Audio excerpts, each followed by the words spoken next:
Musiki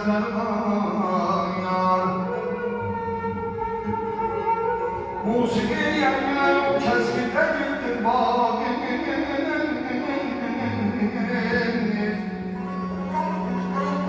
Musiki yanıyor kesmide güldür bağım.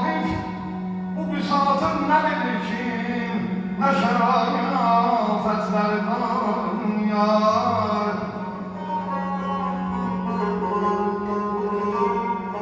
Tavrı bihûde hesap etme Tavrı bihûde hesap etme yarabilsen gör ki mehbubelerden ne şikayetler bana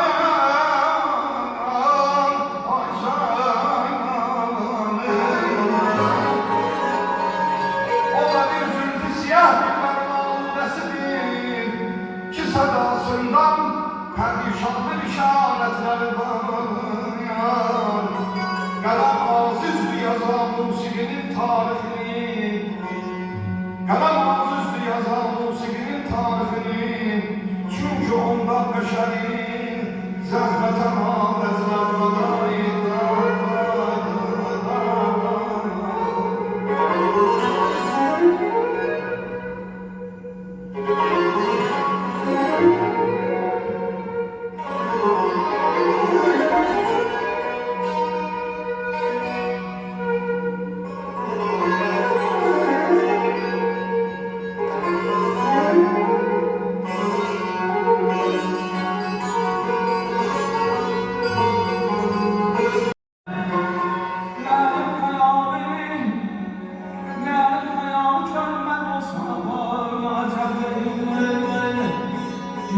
Kasırların çok ümid